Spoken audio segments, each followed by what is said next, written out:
Guoba? What are you... What? Ah, I see the chili mince cornbread buns have been served. Master! Granny, look! The stove god statue looks just like Guoba! Oh, indeed it does. After all, Guoba is the deity you've been searching for. God of the stove.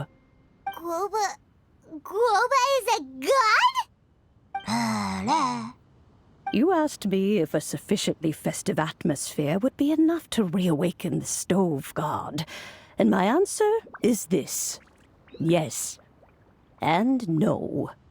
The stove god has always been a deity with great affection for the people, and who acts in response to their desires.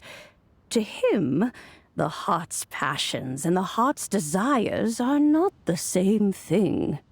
Passion can be a technique, a skill, something derived from experience. But desires, they are deeper, more innate.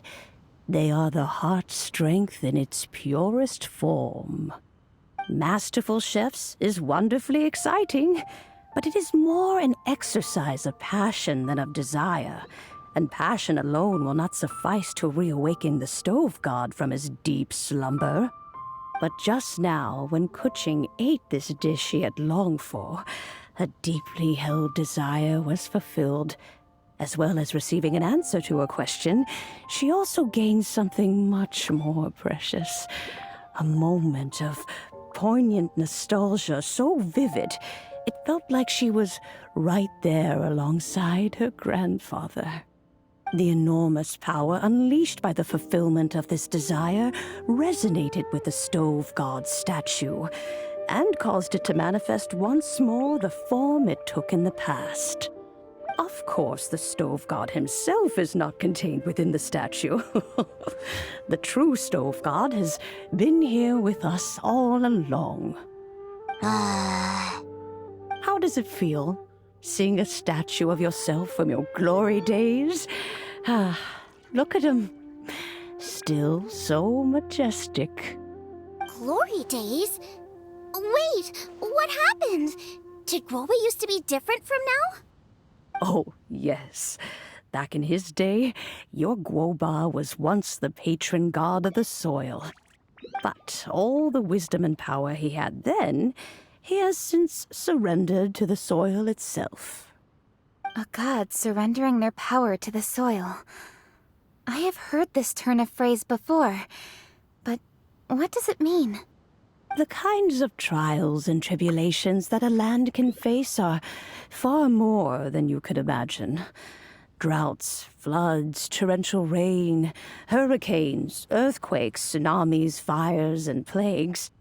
The threat of disaster will never fully disappear from Liyue. Even woes that have never been faced before in history will come to pass in the future.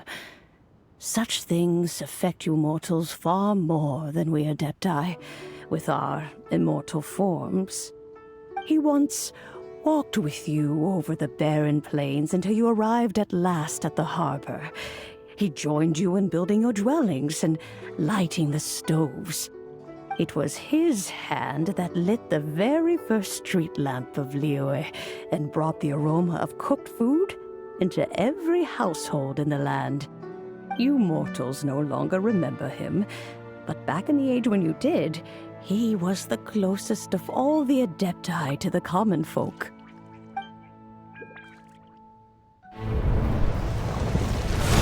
Moonchase, god of the stove, born from a spark when stone struck stone. He was a god with a great love for humanity and their well-being.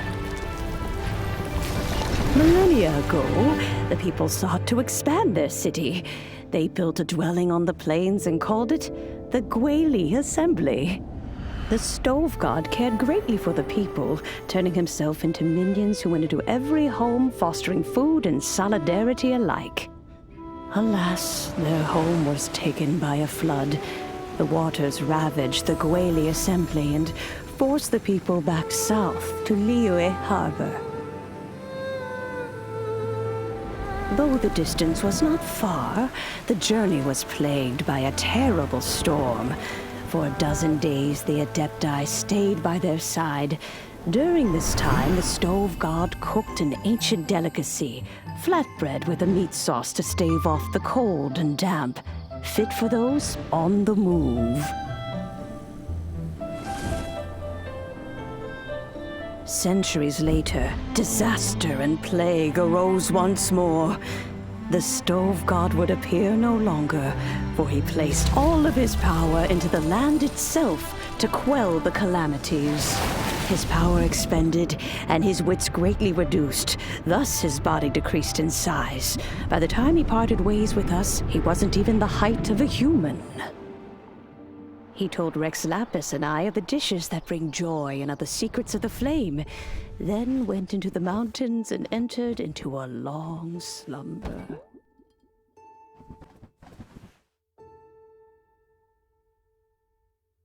The stove god departed, and Guoba was born. When he awoke, he ate the chili mince cornbread buns placed on the offering table by a young lady in yellow. Though he did not remember the past, he was profoundly moved and decided to follow this young lady thereafter. The stove god had quietly disappeared, but the vendors rose early to hawk their wares.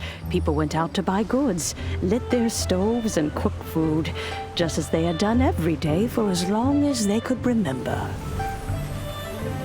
In Liyue, things have always been this way.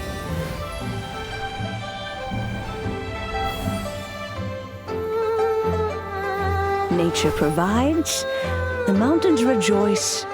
We are blessed by heaven's good grace. Years have gone by. The world has transformed, but our way of life survives.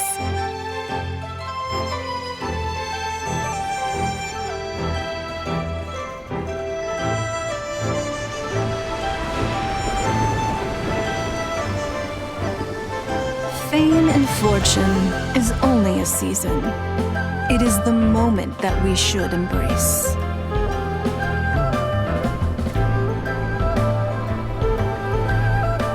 Past meets present. Heritage becomes legacy. Long into the future may we thrive.